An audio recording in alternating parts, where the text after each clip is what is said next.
2021 Ram Limited Longhorn. Got 90,000 miles on it. Yeah, your headlights and all move around. There's a lot of electrical goes on when you first crank these. We believe we got a dead battery here. 2.9 of 21. 2.9 of 21. Yep. Jump patch cranks it, so we tested it with a meter to see if we were getting voltage coming back into the battery from the generator, and it was charging like 14 volts. So from what I read, I think we're gonna have a battery problem. Hopefully it ain't gonna be the generator or the 48 volt. That's about $3,700, and they on back order. Like, I don't even know, dudes are parking their trucks right now and not able to go. Some guys are jumping them off jump packs just to get to A to B. But we're gonna check it. But we're getting voltage coming back into the battery, and it's at the 3-year mark, so I think it's probably the battery. We're gonna wash it up and run down the advanced auto parts.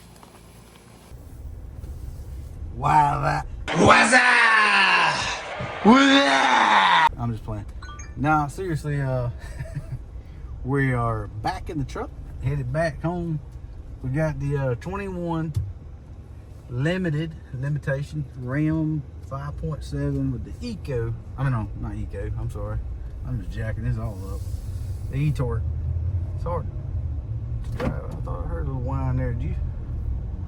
Now I'm getting nervous for every time I hear some whine after reading on the Etorque on these trucks on the 5th gen. Kind of makes you a little scared. But anyway, we tested it with the voltmeter. It was getting voltage to the battery, trying to charge it, but the battery wouldn't hold charge. So it was a 3-year whatever wipeout on the battery. I think they pretty much junk after 3 to 5 years anyway. So it's part of it. You buy these high-dollar vehicles and they put the cheapest parts possible in them. So we had a couple Mercedes. They do too. I think we got like 10 years out of every battery in each one of those. So, you know, at least Mopar could do, or Chrysler, up your battery game, y'all. I mean, come on, man. So anyway, he's back going right now. Everything looks good. So we're hoping, praying that the Etorque system is good to go. He don't have an extended warranty on it, so you may be putting one on it soon, or you may be doing like I may be doing soon, trading the Joker back in on a GMC or a Chevrolet product. So anyway, we're gonna get back to the house.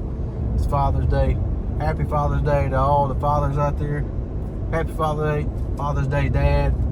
We got you going. We hooked you up. We took care of you, and hope everything works out for you guys. Appreciate y'all checking in with us. Hit the like button if you don't mind, if you got something out of this. If nothing else, some information about the Etorque. I don't know everything, but here's what I can tell you. Go research it. Y'all read up on it. There's a ton of forum pages out there for the 5th gen trucks. And if nothing else, educate yourself so you can make an educated decision whether to keep it or not. Because when your warranty runs out, I think they have an 8-year, 80,000 mile warranty. That's whatever it is, the traffic bunch, I don't know, motor or something, I don't know. Anyway, what I'm getting at, read it. I'm giving you information. Take it, look it up, research it. That's what I do, so you can make better decisions. And we appreciate y'all. Hit the subscribe button. It's free as always. And so this guy behind the camera can grow this channel. Southern Champion Garage. Y'all check out the merch. Appreciate y'all.